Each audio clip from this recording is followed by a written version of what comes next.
Subscribe and share my channel Sudarsana. శ్రీమాత్రే నమః. శ్రీ గురుభ్యో నమః. శ్రీమద్దేవి భాగవతము 12వ స్కందము. జనమేజయుని ద్వారా అంబాయజ్ఞము జరుగుట. దేవీ భాగవత మహిమ. వ్యాసుడు చెప్తున్నాడు, పాపరహితుడవైన రాజా, నీవు అడిగిన వాటినన్నింటినీ నీకు వినిపించి తిని 8వ స్కందము నుండి ప్రారంభించి ఇప్పటి వరకు విషయమునంతయును భగవంతుడైన నారాయణుని ద్వారా మహాత్ముడైన నారదునకు చెప్పబడెను. దీనిని కూడా నేను విని ఉన్నాను. భగవతి మహాదేవి యొక్క ఈ పురాణము మిగులు అద్భుతమైనది. దీనిని విని మానవుడు కృతకృత్యుడగును. దీనివలన ఆ దేవి అత్యంత ప్రసన్నురాలగును. రాజేంద్ర, ఇప్పుడు నీవు నీ తండ్రి యొక్క ఉద్ధారమునకు దేవీ యజ్ఞమొనరింపుము. మొదట దేవి యొక్క సర్వోత్తమము ఉత్తమము అగు మంత్రదీక్షను చేకొనుట నీ పరమ కర్తవ్యము. విధి విధానముగా గ్రహించిన ఈ మంత్రము మానవ జన్మను సఫలమొనరించును. సూతుడు చెప్తున్నాడు, శౌనకాది ఋషులారా, వ్యాసుని మాటలను వినిన తరువాత మహారాజగు జనమేజయుడు మంత్రదీక్షనొసగుమని ఆ మునీంద్రుని ప్రార్థించెను.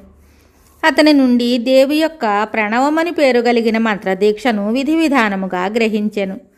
తరువాత అతడు నవరాత్రుల పుణ్య సమయమున ధౌమ్యుడు మొదలుగా గల మునులను రావించెను. అంబాయజ్ఞమును ఆరంభించెను.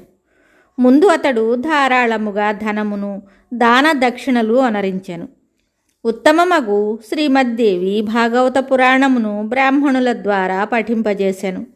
భగవతి శ్రీదేవిని ప్రసన్నము చేసుకొనుటకై ఆ దేవి ఎదుటనే ఈ పరమపావనమైన పురాణము పారాయణ చేయబడెను. అసంఖ్యాకులైన బ్రాహ్మణులను భోజనములతో తృప్తులను చేసెను. ముత్తైదువులకు స్త్రీలు, కుమారీ కన్యలు, బ్రహ్మచారులకు కూడా భోజనము పెట్టబడెను. దీనులు, దిక్కులేని వారు కూడా భోజనముచే తృప్తులయ్యారు. రాజు ద్రవ్యమునొసగి వారందరినీ అత్యంత సంతుష్టులను చేసెను. మహారాజగు జనమేజయుడు యజ్ఞమును పూర్తి చేసి తన ఆసనమున విరాజమానుడై ఉండగా ఆకాశము నుండి అక్కడకు మునివరుడగు నారదుడు వచ్చాడు. ప్రజ్వలిత అగ్ని తేజస్సుతో సమానుడైన మునీంద్రుడు విశాలమగు వీణను వాయిస్తూ ఉన్నాడు. మునివరుడగు నారదుని చూసి ఆశ్చర్యంతో మహారాజు తన ఆసనము నుండి లేచెను. ఆసనాది ఉపచారములతో ఆ మునీంద్రుని ప్రార్థించెను. తరువాత కుశల ప్రశ్నలతో మునీంద్రుడచ్చటికి తెంచిన కారణమును అడుగసాగాను. రాజు అడిగాడు, భగవాన్, మీరెక్కడి నుంచి వస్తున్నారు? మీ కొరకు మేమేమి చేయవలెను? కృపతో ఆజ్ఞాపించండి. స్వామి, మీ రాక వలన నేను సనాథుడను, కృతకృత్యుడనైతిని. రాజగు జనమేజయుని మాటలను విని మునిశ్రేష్ఠుడగు నారదుడు అతనితో చెప్తున్నాడు, రాజేంద్ర, నేను దేవలోకమునందు నేనొక మహాద్భుత దృశ్యమును చూచితిని. మిగుల విస్మితుడనై ఆ విషయమును నీకు తెలుపుటకై ఇక్కడకు వచ్చాను. రాజా, మీ తండ్రి గారు దివ్య శరీరధారులయ్యారు. వారు మిగుల పుణ్యాత్ములు. గొప్ప గొప్ప దేవతలు, అప్సరలు అన్ని విధములా చక్కగా వారిని స్తుతిస్తున్నారు. ఉత్తమ రథారూఢులై వారిప్పుడు మణిద్వీపమునకు వెళుతున్నారు. ఇదంతయు ఈ దేవి భాగవతము వినుట వలన కలిగిన ఫలితము. నీవు దేవీ యజ్ఞమును సంపూర్ణమొనర్చితివి. దాని ఫలితముగా నీ తండ్రికి పరమ సద్గతి కలిగెను. అందువలన నీవు ధన్యుడవు, కృతకార్యుడవైతివి. నీ జీవితము సఫలమయ్యను. కులాలంకారుడవైన రాజా, నీవు నీ తండ్రిని ఉద్ధరించితివి. దీనివలన నేడు దేవలోకమునందు మహిమాన్వితమైన నీ కీర్తి విస్తరించుచున్నది. సూతుడు చెప్తున్నాడు, ఋషులారా, నారదుని మాటలను విని మహారాజగు జనమేజయుని హృదయమున ప్రేమ గద్గదికమయ్యను.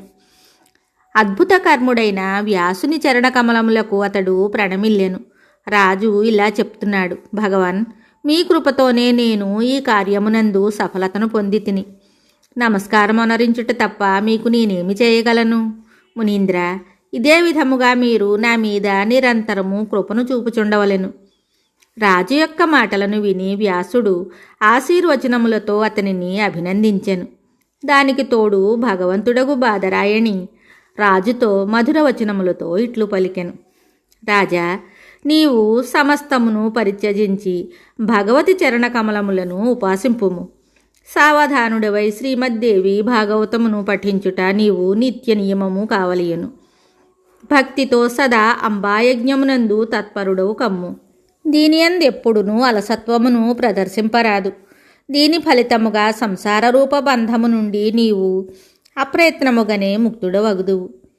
పురాణముల వేదముల యొక్క సమాహిత సారమిదియే.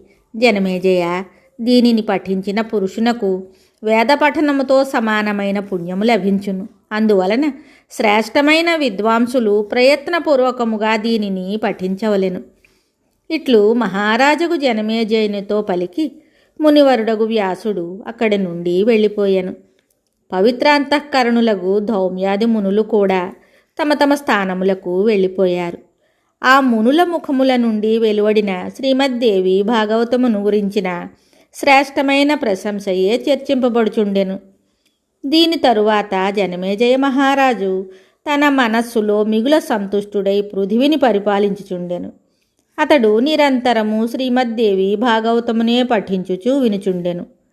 మిగతా కథ తరువాయి భాగంలో తెలుసుకుందాము. శుభం. Subscribe and share my channel Sudarsana.